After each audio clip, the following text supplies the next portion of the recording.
Comment notre civilisation s'est épuisée et comment y remédier? Eh bien, en lisant l'intitulé de cette conférence, un de mes abonnés au peuple, qui est de sensibilité rationaliste, libérale, etc., eh bien, cet abonné a failli s'étrangler, en tout cas c'est ce qu'il m'a dit. Il disait, mais comment une seule conférence, je prétendais résumer tout un processus civilisationnel et pire, proposer des solutions pour y remédier. Pour lui, un tel projet ne pouvait être que le fait d'un fou furieux, d'un de ces bonhommes, et Dieu sait si on doit s'en encaisser depuis quelques années, ces gens qui ont des avis définitifs sur tout, de la gestion des épidémies aux enjeux géopolitiques, en passant par le mondialisme ou les reptiliens, Illuminati, voilà. Et d'ailleurs, c'est un peu la caricature qu'on fait volontiers du bonhomme qui, comme moi, quitte à un moment dans sa vie le milieu des journaux, des médias installés, pour en fait tout simplement vivre selon ses idées, selon ses valeurs et surtout avec la certitude, en tout cas le désir affirmé de ne plus jamais avoir de chef. La liberté, et c'est d'ailleurs peut-être un des symptômes de l'épuisement dont on va parler dans cette conférence, eh bien la liberté fait aujourd'hui très peur et les individus, les vrais, je crois peut-être, eh bien qu'ils n'ont jamais été aussi rares comme s'il devenait finalement un peu dangereux aujourd'hui d'avoir une idée à soi. Et je pense que c'est la raison pour laquelle on tente aujourd'hui systématiquement de psychologiser, hein, de donner un peu des noms de maladies comme ça, à celui qui, fidèle à son tempérament, décide un beau jour de quitter le troupeau. Voilà. Bon, tout ça est bien romantique, mais c'est là où je vais peut-être décevoir certains d'entre vous. Eh bien, moi, je vais commencer par me montrer modeste dans cette conférence. Eh bien, je n'entends pas vous dresser tout le tableau de l'épuisement, dans tout le tableau de l'histoire occidentale depuis 150 ans. Si on se mettait par exemple d'accord que je sais pas, l'épuisement européen commence avec la guerre franco-prussienne en 1870 par exemple, je ne vais pas non plus expliquer comment, je sais pas, rétablir je sais rien, des colonies qui iraient du Congo à l'Inde, repartir à l'assaut du monde entier, ou transformer les Européens en Charles Martel des temps nouveaux. Donc tu es en sécurité, Daoud. Bon, donc au contraire, moi je viens avec plutôt des doutes en réalité, ne serait-ce qu'au niveau de l'existence d'une chose qu'on pourrait appeler la civilisation occidentale. Vous avez vu que dans l'intitulé de cette conférence, je parle de la civilisation tout court, de façon plus vague. Et alors, généralement, ça peut étonner parce que c'est vrai qu'on associe. Enfin, quand je dis que je viens vers les gens avec des doutes, ça étonne parce qu'on m'assimile, on m'associe à des idées qui seraient, à des convictions politiques qui seraient assez fortes. Alors, à tort ou à raison, hein, souvent on m'attribue des pensées qui ne sont pas forcément les miennes. Et puis, on imagine généralement que je serais une sorte de bloc de certitude, une sorte de curé déguisé en journaliste qui serait obnubilé par l'envie de rechristianiser toute la société. Et en fait, c'est pas trop ce que je fais. Moi, j'ai assez peu de ces grandes solutions. En revanche, bon voilà, il y a quand même quelques certitudes. Si je suis certain, par exemple, que l'épuisement civilisationnel que je vais vous présenter a rendu la vie de famille quasiment impossible, souvent largement malheureuse et tragique, eh bien, je serais bien en peine de vous dire comment y remédier. Mais alors, maintenant que j'ai fait ma déclaration de modestie, pourquoi je me sens néanmoins l'autorité de parler d'un phénomène aussi vaste que l'épuisement civilisationnel? Eh bien, c'est parce que je crois avoir, comme disait un écrivain que j'aime beaucoup, un Colombien qui s'appelait Nicolas Gomez Davila, je crois avoir le flair pour détecter les absurdités de mon époque et aussi le palais, disons, pour les savourer. Et alors la comparaison s'arrête là, mais c'est aussi une chose qui caractérisait Nietzsche, donc philosophe de la fin du 19e, que vous connaissez certainement tous, du moins de nom, enfin, en tout cas en ayant une idée générale. Et puis dans un de ses livres les plus importants, le Zarathustra, eh bien, je dirais que le prologue de ce bouquin me hante depuis l'adolescence, et c'est de ça dont je vais parler désormais. Euh, cette deuxième partie de l'exposé, disons, où on entre dans le vif du sujet, moi je l'ai appelé, enfin je me donnais des notes pour me savoir un peu où j'allais, et je l'ai intitulé La psychologie des peuples plutôt que l'histoire. Et donc c'est avec Nietzsche qu'on va entrer dans cette partie. Au travers du Zarathustra, je veux commencer par vous montrer comment l'épuisement euh, que je décris est moins un phénomène historique que philosophique. Même si on peut aussi estimer aujourd'hui qu'il prend une forme finale qui est essentiellement psychologique. De ce fameux prologue du Zarathustra, vous connaissez peut-être différents passages. Alors, ce qui se passe, pour aller très très vite, c'est qu'on a un héros qui descend de sa montagne pour aller porter une sorte de bonne parole post-chrétienne à l'humanité. Bon. Et il leur dit des choses à ces gens comme des phrases qui sont souvent assez belles. Il leur dit Malheur, les temps sont proches où l'homme ne jettera plus par-dessus les hommes la flèche de son désir, où les cordes de son arc ne sauront plus vibrer. Enfin, c'est des phrases assez... Voilà, quoi, quand on lit ça, qu'on est adolescent, puis qu'on est un peu en rupture avec sa tradition, bon, ça touche, quoi. Il y a un truc ça touche une corde sensible. Bon. Et le prologue continue ainsi, avec cette phrase très connue où le Zarathustra dit Je vous le dis, il faut porter encore en soi un chaos pour pouvoir mettre au monde une étoile dansante. Je vous le dis, vous portez en vous un chaos. C'est une de ces citations qu'on nous fait gober, qu'on nous fait avaler toute l'année à tort et à travers. Et d'ailleurs, je crois même qu'elle est quelque part dans une station du M2 à Lausanne, la Riponne, je crois. Donc, bon, voilà. C'est devenu un peu la tarte à la crème du bonhomme qui a trois notions de philo. Mais si je vous cite ça, c'est surtout pour situer ce passage, parce que ce qui nous intéresse réellement, eh bien, c'est ce qui vient légèrement après, dans la description de ce que Nietzsche va appeler le dernier homme. Et donc, c'est juste pour situer le livre, il est publié entre 1883 et 1885. Et pourtant, quand on lit ce qu'il y écrit, eh bien, on a vraiment une description presque clinique de l'humanité d'aujourd'hui. Dans le monde qui vient, annonce Nietzsche, la terre sera devenue plus petite et sur elle sautira le dernier homme qui rapetisse tout. Et ça, c'est une phrase, j'ai presque construit une existence là-dessus. Et parce qu'il compare ce dernier homme, il le compare au puceron. Et c'est ce qui m'a conduit, par exemple, moi, il y a une vingtaine d'années, à forger le concept du puceronnage, c'est-à-dire que à travers ce terme, moi je désigne ces gens qui voient, je sais pas, une injustice fondamentale dans le fait que je sais pas, les jouets pour les gamins soient bleus dans les magasins et roses pour les filles, enfin ce genre de trucs-là. Ça, c'est typiquement, à mes yeux, un combat de pucerons que mènent des gens qui veulent changer des choses qui n'ont aucun intérêt, en général avec l'argument que parce on est en 2024 quand même. Enfin voilà, vous voyez le genre. Ce qui est important, c'est que Nietzsche décrit, quand Nietzsche décrit le dernier homme, il décrit une sorte de chat coupé qui est rongé par le confort et l'égalitarisme.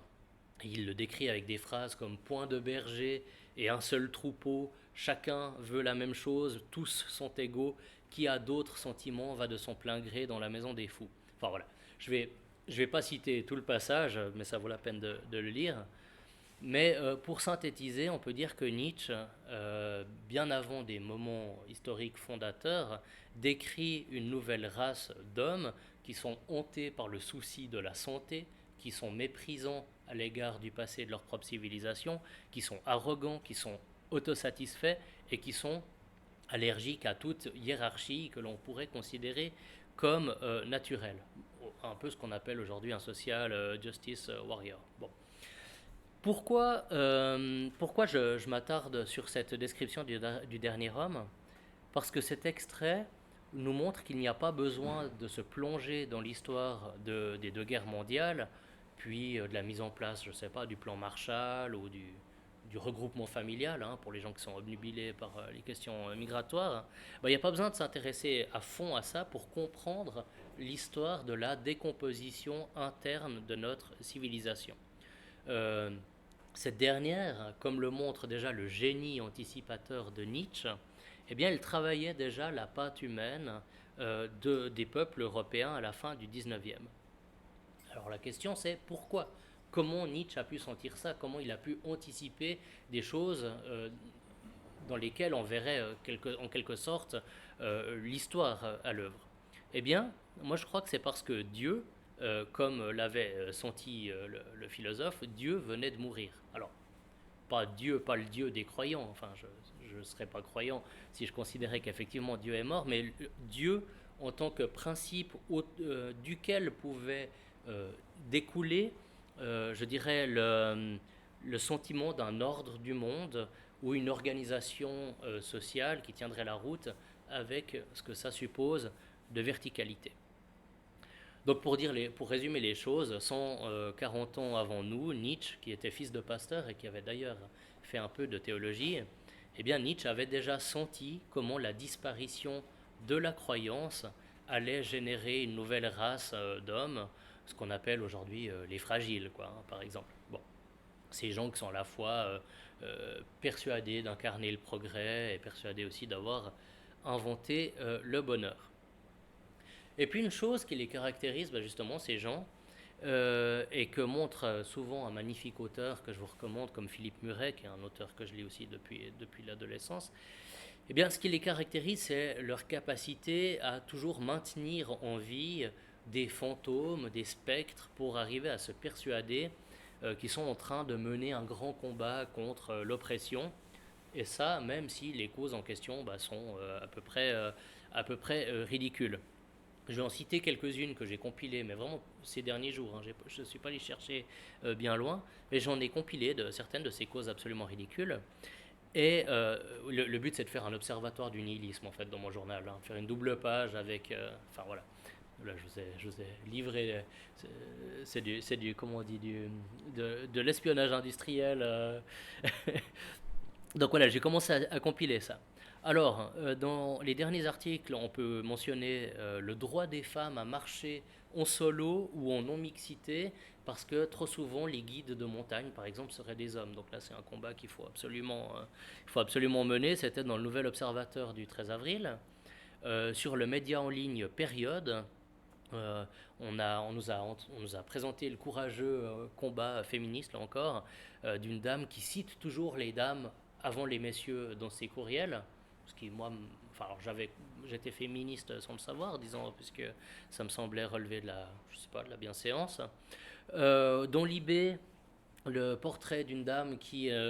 Alors, elle, son truc, c'est qu'elle ne s'écarte plus sur le trottoir hein, quand elle croise quelqu'un. Alors, elle s'écarte plus parce que c'est une manière de montrer qu'elle refuse son oppression.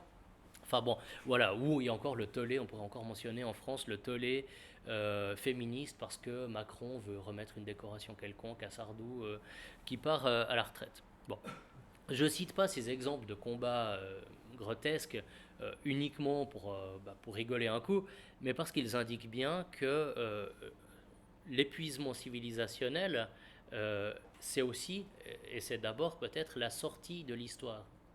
L'histoire des peuples, jusqu'ici, eh bien, c'était les enjeux démographiques, c'était les conquêtes, c'était les déplacements de population. En bref, c'était le mal à l'œuvre dans l'histoire humaine. Et ensuite, les sociétés qui se recomposent après, on va dire, l'événement traumatique. Et c'est dans ce sens-là que je voulais démontrer que on comprend mieux pourquoi notre civilisation se termine en carnaval quand on se penche sur la psychologie que sur l'histoire, puisque précisément nous sommes sortis de l'histoire au vu des préoccupations de 28e zone qu'on nous fait tout le temps entrer dans le crâne et généralement, et là je ne peux que le regretter en tant que journaliste, généralement par médias interposés. Alors, souvent quand on va ironiser hein, sur ce type de combat, on va nous opposer des choses comme bah, s'il n'y a que ça comme combat, c'est que finalement nos pays vont assez bien. Hein. Bon, bah, moi je pense que c'est pas vrai. Parce que je crois que le bonheur que peut produire une civilisation qui est sortie de l'histoire, hein, qui s'est transformée en carnaval permanent, eh bien je pense que c'est un bonheur en réalité très triste et qui surtout me paraît pas loin d'être irréversible. Et pire, cet empire du bien qu'on a créé, pour parler comme Philippe Muret, eh bien s'il se perd avec délices dans l'immensité de la fête, comme un fleuve dans une mer qui lui était promise, eh bien cet empire du bien est très chatouilleux. Philippe Muret, qui analysait déjà il y a 30 ans ce qu'on essaye aujourd'hui de nous présenter comme le wokisme, hein, comme s'il y avait un phénomène nouveau, faisait une remarque que je trouve intéressante. Il disait: le bien comme la fête sont chatouilleux, susceptibles, irritables. Ils s'alimentent au sentiment de persécution.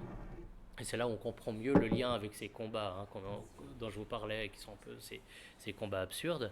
Muret poursuivait: d'avoir réduit au mutisme toute forme d'opposition ne leur suffit pas, il faut tout de même qu'ils en agitent sans cesse l'épouvantail. Voilà. Donc c'est des lignes qui ont bien 30 ans, mais qui chaque jour me paraissent un peu plus proches de notre réalité, où on traque des oppressions souvent grotesques avec un désir de sanction ou une envie de pénal, disait Muret, d'autant plus forte qu'elle nous permet d'oublier en quelque sorte que nous végétons dans un vaste simulacre, dans une société du spectacle au sens de Guy Debord, où finalement plus rien n'est directement vécu. Si vous voulez, à la grève dans l'usine, si on prend des exemples encore de mai 68, hein, eh bien à la grève dans l'usine a succédé, je ne sais pas, les gestes très forts des artistes du cinéma qui se coupaient des mèches en solidarité avec les femmes iraniennes, quoi, ce genre de choses-là. Donc on est sorti, on est entré dans une sorte d'hyper-réalité festive, caricaturale, etc. Et ça a des incidences dans des domaines qu'on ne soupçonnerait pas forcément, parce que pendant très longtemps, par exemple, avec cette ironie un peu beauf qui les caractérisait, eh bien, on avait les guignols de l'info, par exemple, en France, qui, comment dire, qui utilisaient toujours des figures de droite ou chrétiennes, ou de préférence les deux, pour camper ce rôle d'épouvantail, hein, pour montrer qu'il y avait encore des gens sur qui il fallait taper. Alors c'était la caricature de gens comme Christine Boutin ou comme Philippe de Villiers en France, ou même en Suisse, hein, on peut penser à un Freisinger, alors qui n'est pas particulièrement chrétien à ma connaissance, mais qui était souvent présenté comme une sorte de caricature de chrétien culturel, disons, identitaire. Eh bien, je pense que ces gens aujourd'hui, eh bien, je crois que leur caricature ne sert finalement plus à grand chose aujourd'hui, tant le bien avec un B majuscule dont parlait Philippe Muret a triomphé sur tous les sujets.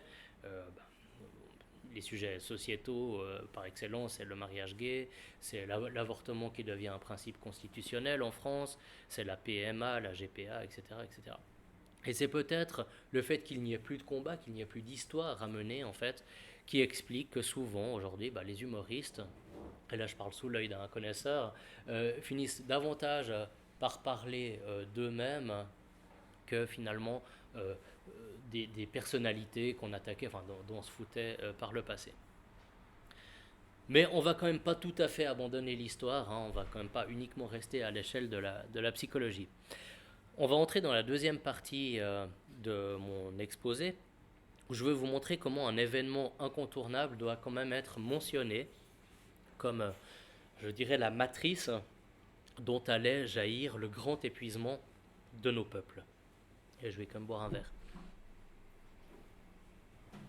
Parce que quand je vous dis qu'on peut largement se passer de l'histoire pour comprendre comment notre civilisation s'est épuisée, je force volontairement le trait. Pour la plupart d'entre nous, alors je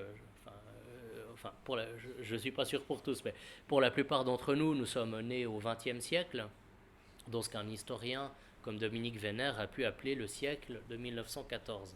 Ce qu'il faut comprendre par là, c'est que nous sommes largement, en tant qu'enfants du XXe siècle, européens, nous sommes largement les enfants d'un suicide. Le suicide d'une civilisation qui a envoyé ses meilleurs éléments s'entretuer dans les tranchées, tout d'abord, puis qui a estimé quelques 25 ans plus tard que puisque la bête bougeait encore, il fallait remettre le couvert, ça donnait 39-45. Et puis alors après on pourrait encore évoquer, je ne sais pas, la dénaturation de nos pays au travers de l'impérialisme culturel américain, par l'importation d'un prolétariat de substitution via l'immigration, etc. Mais bon, pour ma part, je préfère m'arrêter à l'après 45 parce que j'ai l'impression que effectivement, de cet événement, sur lequel je vais revenir un peu plus tard, ne pouvait que naître le déclin, déclin auquel j'ai été sensible très tôt en fait dans ma vie. Euh, Si vous connaissez un peu ce que j'écris dans mon journal, ce que je fais en vidéo, eh bien, vous savez peut-être que moi, je lis l'épuisement civilisationnel qui m'obsède en fait depuis toujours. Hein. C'est pas un thème sur lequel j'ai décidé de parler dans cette conférence, c'est mon thème depuis toujours. Eh bien, je le lis à la mort de la religion en tant que principe structurant. Et bon, voilà, la question toute bête, c'est d'où ça me vient. Pourquoi cette conviction? Est-ce que c'est juste une conviction de bigot ou est-ce que c'est une observation sociologique? Qu'est-ce que c'est?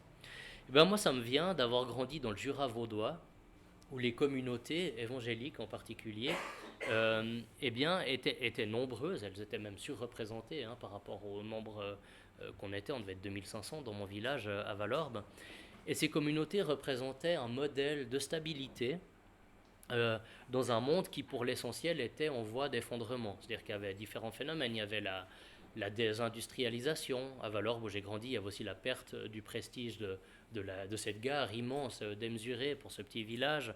Il y avait aussi les premières tensions avec les migrants, puisqu'il y avait un centre d'enregistrement, je crois qu'on appelait ça.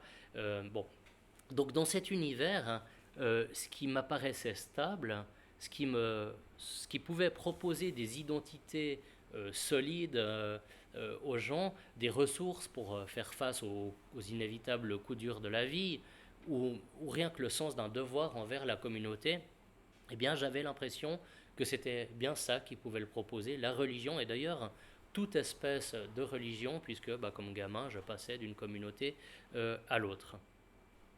Et pourtant, je sentais déjà que mon tempérament, mon être au monde, comme dit Sartre, m'empêcherait toujours de réellement faire partie d'une communauté de ce type, une communauté religieuse, et ce qui ne m'empêchait pas d'envier, en quelque sorte, ceux qui pouvaient, comment dire ça, se savoir membre d'un groupe ou d'une ou d'une Oumma, c'est comme ça qu'on dit, hein, la communauté mondiale des croyants en islam.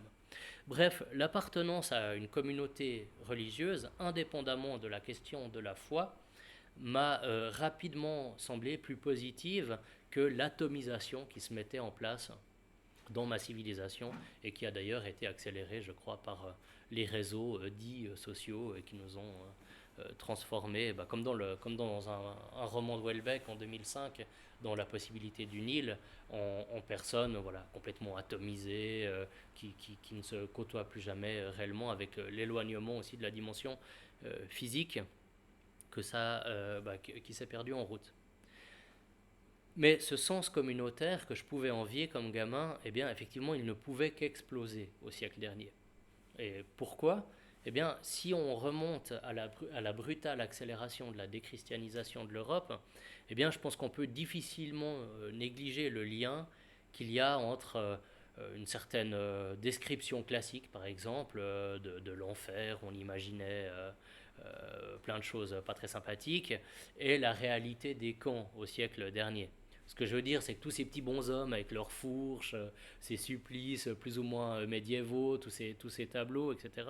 Bon, c'était difficile de les prendre très au sérieux après qu'on avait déplacé des populations entières pour les exterminer par millions, que ce soit par le travail dans le contexte soviétique ou par des manières parfois, enfin généralement plus rapides dans le cas du nazisme. En gros, toute une iconographie dès 1945, puis à plus forte raison peut-être au début des années 70, après l'archipel du Goulag de Solzhenitsyn, bien, toute une iconographie est devenue caduque. Et je crois que ce microdata du religieux, dans un sens, ne pouvait que déboucher sur le nihilisme actuel. Moi, je vais vous prendre un exemple, voilà, ceux qui sont de ma génération, enfin, je sais pas, voilà. Mais un exemple dans les années 90, j'avais un copain qui avait un t-shirt d'un groupe qui s'appelait Bad Religion, qui était un groupe de punk rock à roulettes, qu'on écoutait tous, voilà, quand on était classe moyenne, enfin bon, voilà.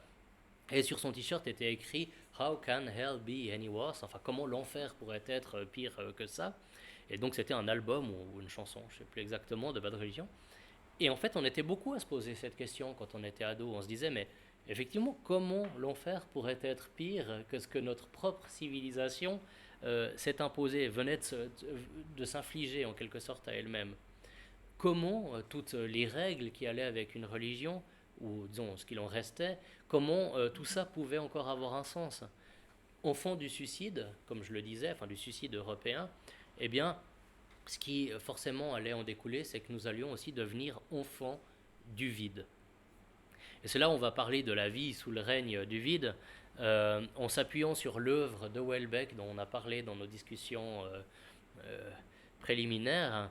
Euh, Comment dire, parce qu'à travers Houellebecq, l'idée c'est de vous montrer comment la mort de l'Église, en réalité, après la mort de Dieu en tant que principe structurant, eh bien, allait nécessairement nous plonger dans ce vaste état d'apathie qui est le nôtre actuellement.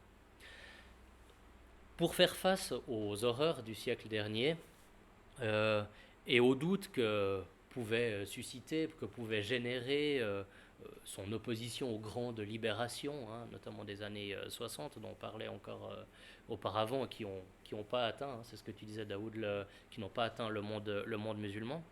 Eh bien, pour faire face à ça, le pari de l'Église catholique a consisté à tenter de nous rapprocher de Dieu. C'est-à-dire qu'à la suite des protestants qui faisaient déjà ça, dans les années 60, enfin en 67 pour être précis, l'Église catholique, par exemple, a commencé à le tutoyer, ce qui ne se faisait pas auparavant. On n'allait pas tutoyer Dieu, ça n'avait aucun sens.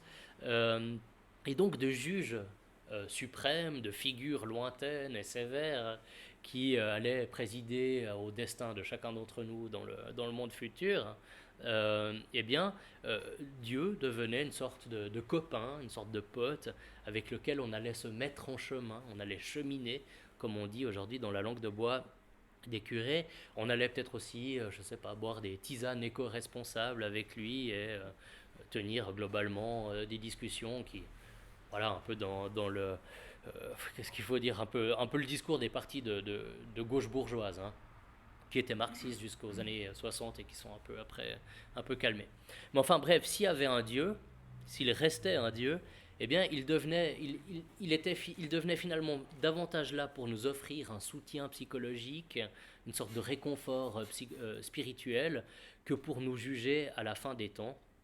Et le résultat est le suivant, c'est-à-dire qu'en n'exigeant plus rien, en ne proposant plus un ailleurs radical avec le monde dans lequel on devait apprendre à se débattre, un monde mou, un monde parfaitement égalitaire, et en allant au contraire jusqu'à en épouser toutes les valeurs, l'Église, et par là je veux dire vraiment toutes les églises, peut-être les orthodoxes un peu moins que les autres, mais enfin les églises se mettaient elles-mêmes dans cette étrange position de ne plus pouvoir résister, et là je vais dire une connerie, au grand remplacement. Et là, voilà, paf, le grand remplacement, le mec c'est un identitaire, on l'a toujours su.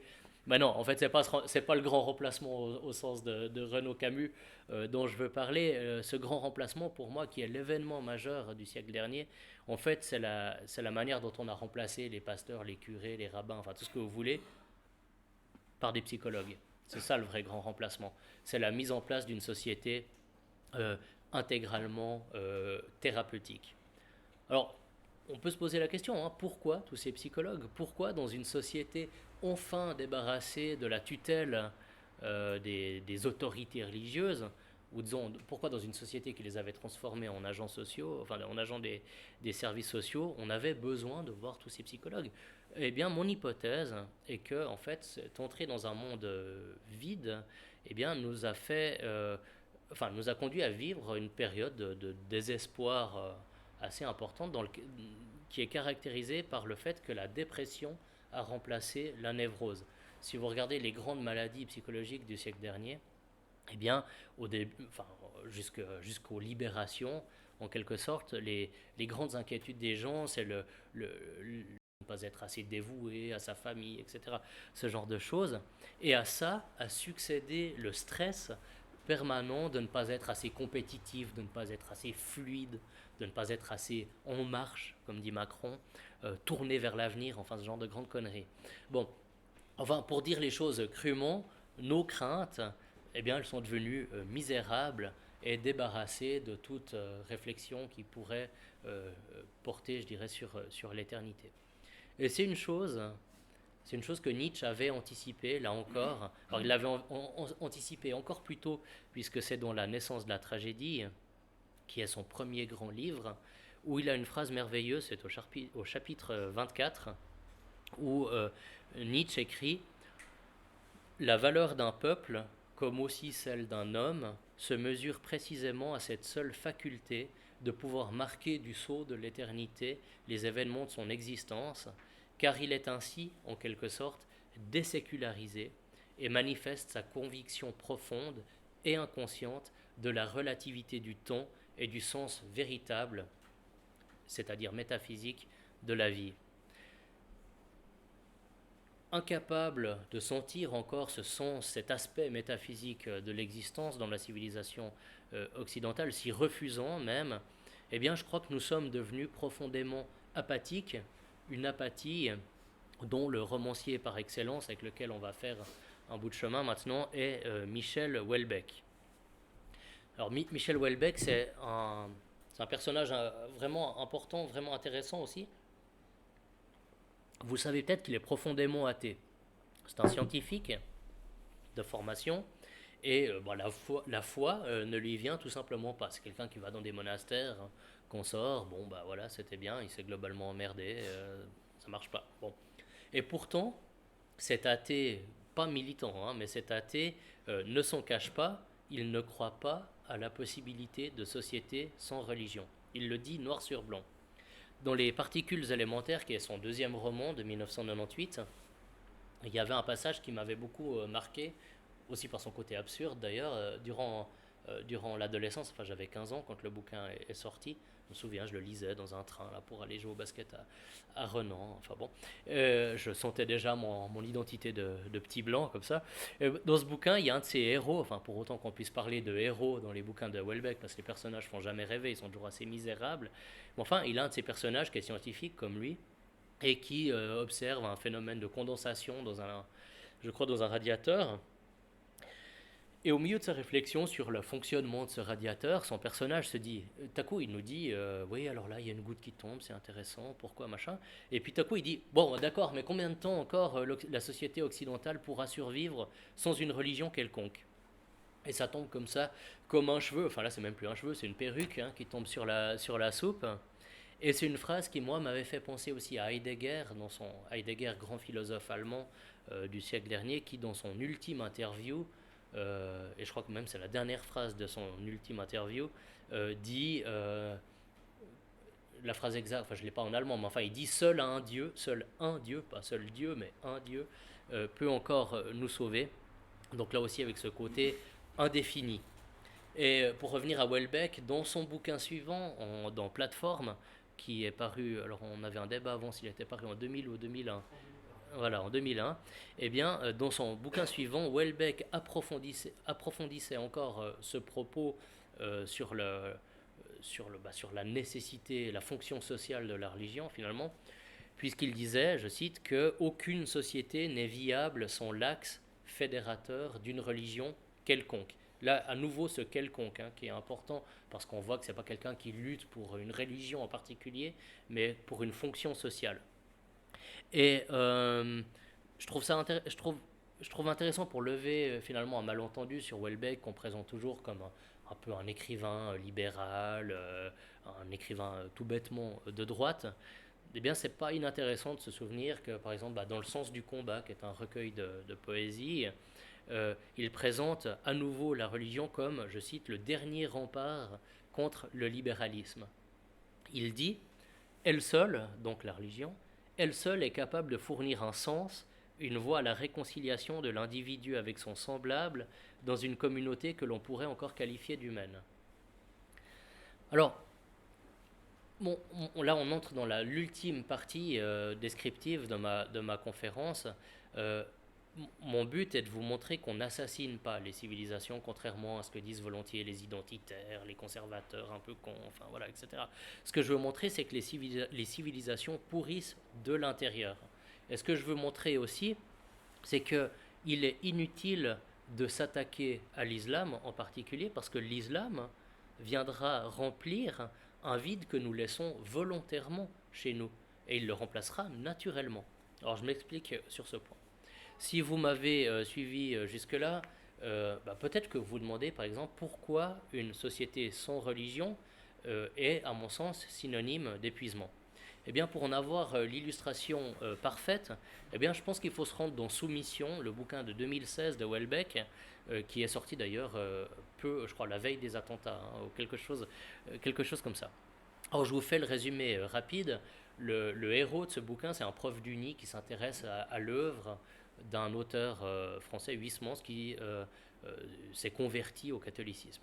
Et comme dans tous les bouquins de Welbeck, le héros en question, eh bien c'est quelqu'un qui est classe moyenne supérieure, qui fait pas rêver, qui n'a pas de liens familiaux, etc.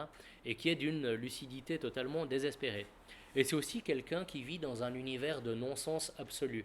Le bouquin se déroule durant les élections présidentielles et il est tout content parce qu'il peut passer des soirées un peu plus rigolotes que d'habitude devant la télé. Et il décrit même, pour lui la politique, disons, il le décrit comme l'équivalent du football, les soirées présidentielles étant juste un tout petit peu moins bien que les finales de Coupe du Monde.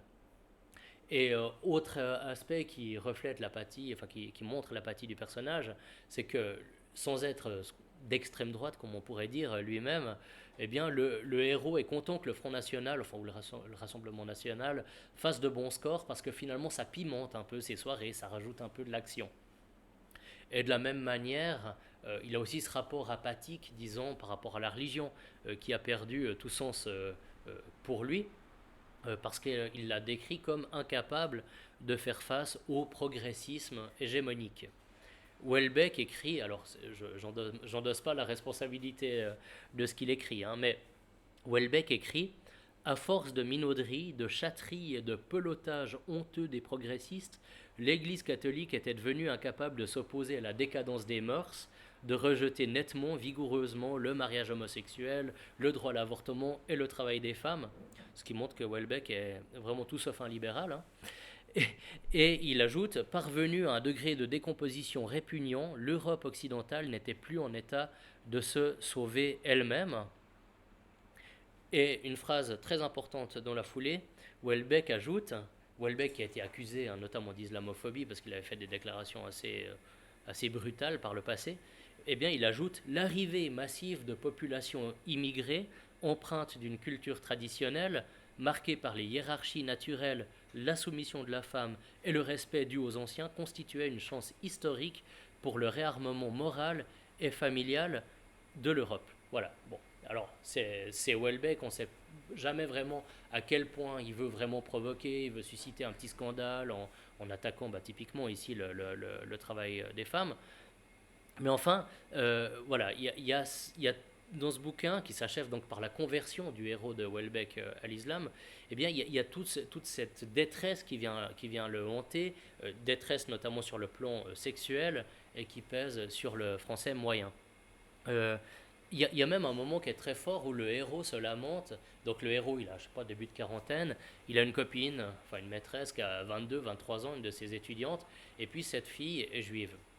Et comme la France va basculer dans l'islam politique, eh bien elle va fuir avec sa famille en Israël, où elle sait qu'elle va vivre au milieu des attentats, des bombes, etc., ce genre de choses-là. Et pourtant, le héros en vient à envier ça, et quand elle lui fait ses adieux, il dit: bah voilà, il n'y a pas d'Israël pour moi. Donc il en vient à regretter finalement la possibilité d'une vie tragique, mais qui se déroulerait encore au cœur de l'histoire. Et là, j'ai pris le bouquin parce qu'il y a un passage que je veux vous lire en page 93-94, où il décrit le désespoir total de la vie de couple euh, dans ce monde livré comme ça à la compétition, à l'apathie, etc. Il décrit la vie d'une de ses amies, le héros du bouquin. Donc elle rentre chez elle et Houellebecq écrit: au moment où elle s'abattait sur son canapé, jetant un regard hostile au taboulé, je songeais à la vie d'Anne-Lise et à celle de toutes les femmes occidentales. Le matin, probablement, elle se faisait un brushing, puis elle s'habillait avec soin, conformément à son statut professionnel, et je pense que dans son cas, elle était plus élégante que sexy, enfin c'était un dosage complexe. Elle devait y passer pas mal de temps avant d'aller mettre les enfants à la crèche. La journée se passait en mail, en téléphone, en rendez-vous de 10 heures, puis elle rentrait vers 21 heures épuisée. Bon, là j'avance un petit bout. Il poursuit.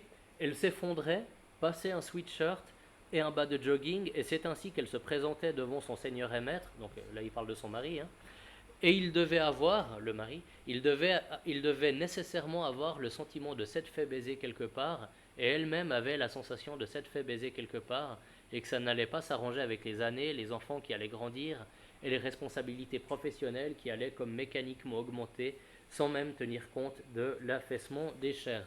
Voilà, la bonne humeur welbeckienne dans, sa, dans son état chimiquement pur. Mais bon, qu'est-ce qu'on fait maintenant qu'on a bien décrit les conséquences de cet épuisement avec Houellebecq, et même en tenant compte évidemment de la part de provocations toujours très importantes dans ses bouquins, et notamment dans ce passage terrible. Eh bien, dans le bouquin, comme je vous l'ai dit, le héros finit par se convertir à l'islam. Il ne le fait pas parce qu'il a la foi, il ne développe pas une foi, mais il le fait parce qu'il a, alors c'est peut-être caricatural comment Houellebecq décrit ça, mais enfin il a le sentiment que ça fonctionne bien pour lui. C'est-à-dire que ça signifiera la fin de la misère sexuelle, puisqu'il aura la possibilité d'avoir plusieurs femmes. Il retrouvera un certain bonheur bourgeois avec, bon voilà, peut-être une femme plus jeune pour les plaisirs de la chair et une un peu plus âgée pour faire à manger. En gros, il y a une posture hiérarchique tant dans son foyer que dans son université qui sera respectée, une nouvelle sécurité dans la rue puisqu'il se fera plus casser la gueule par des mecs en jogging, enfin, etc. etc. Bon, alors, euh, comme pour le héros welbeckien, l'islam m'apparaît largement préférable à notre vide. Pour autant, moi je crois que des solutions se trouvent encore en nous. Et elles se trouvent, là on entre dans la phase qui est un peu ma conclusion, qui est un peu comment dire, ma déclaration de foi si on veut. Je pense que ces solutions, elles ne se trouvent pas dans la foi en elle-même, parce que je ne crois pas que l'on puisse ressusciter un espoir ou une sorte d'ouverture, je ne sais pas, vers le surnaturel. Mais je crois en revanche en la possibilité, peut-être en la nécessité, d'un simulacre. Euh, Bien que catholique moi-même, je crois à ce Dieu un peu indéfini, à ce Dieu qui est d'abord une fonction sociale. Ce que je veux dire par là, c'est qu'il y a peut-être une forme d'orthopraxie qu'il faut ressusciter, si j'ose dire. Cette orthopraxie, je vais y arriver, dans le roman de Houellebecq, elle prend la forme d'un islam qui refuse de se soumettre intégralement aux lois de l'économie. Et peut-être effectivement qu'il faut faire aujourd'hui, qu'il faut apprendre à faire semblant euh, d'avoir la foi. Peut-être qu'il faut respecter des rites auxquels nous-mêmes on ne croit pas ou on ne croit plus, comme le font par exemple de nombreux juifs qui ont conscience de vivre en minorité.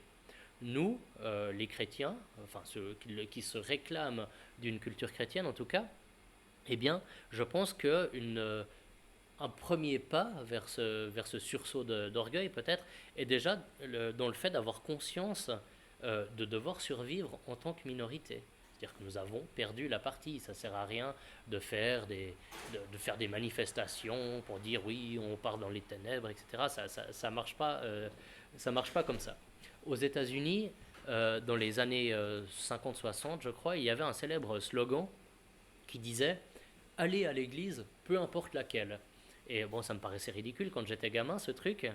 Mais plus je grandis, plus je me dis que cette hypocrisie, en quelque sorte, un peu comme dans le bouquin de Houellebecq, eh bien finalement, elle a ses qualités. Cette hypocrisie dans le bouquin de Houellebecq, c'est que ces gens, enfin, en gros, en France, tout le monde devient musulman comme ça, bah voilà, il y a un principe unificateur, mais dans le privé, bah, tout le monde picole, et puis si les gens font ça, c'est surtout pour intensifier leur plaisir. Mais peut-être, c'est une hypothèse que je vous soumets, on discutera peut-être après, peut-être que cette hypocrisie aujourd'hui est nécessaire pour préserver un minimum de sens de ce qui est commun dans nos sociétés. Peut-être que effectivement il faut rétablir, même si on n'y croit pas, peut-être qu'il faut rétablir des hiérarchies, peut-être qu'il faut remettre en valeur des mythes, pas parce qu'on adore l'autorité. Moi, j'ai jamais aimé l'autorité, quelle qu'elle soit, je déteste l'autorité. Mais peut-être parce que c'est la seule réponse possible à la crise de l'identité qui affecte aujourd'hui nos sociétés. C'est ce que fait l'islam dans le bouquin de Welbeck. Tout le monde picole, tout le monde continue à le faire, mais on fait semblant d'être un bon croyant, etc. Parce que c'est nécessaire, en clair, c'est nécessaire pour éviter le bordel, que ce soit dans la rue ou à la maison. Ça, c'est le propos du bouquin. Et je pense qu'il y a une part de vérité là-dedans. Je pense que sans ça, sans ce sens d'une chose qui nous précède et qui s'impose à nous, par rapport à laquelle on n'a pas le choix, eh bien, je pense que jamais nous n'aurons la force de nous opposer à cette dictature du ressenti, qui s'abat sur notre société depuis quelques années, et dont j'ai montré avant l'omniprésence dans des combats grotesques qu'on voit souvent dans les médias.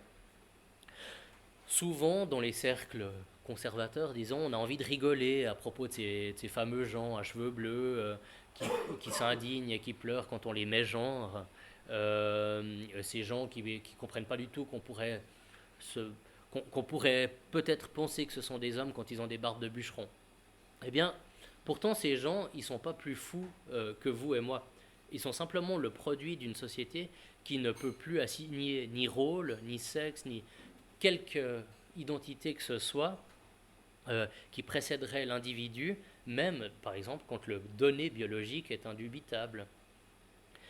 Parce que nous ne croyons plus, parce que nous ne sommes plus capables de faire semblant de croire, eh bien, à ce récit collectif qui nous surplombe, eh bien, je pense que nous n'avons plus rien aujourd'hui à opposer à cette dictature de la fragilité, à ce que Philippe Muret appelait le cordicolisme, c'est-à-dire le totalitarisme des élans du cœur, ce genre de choses.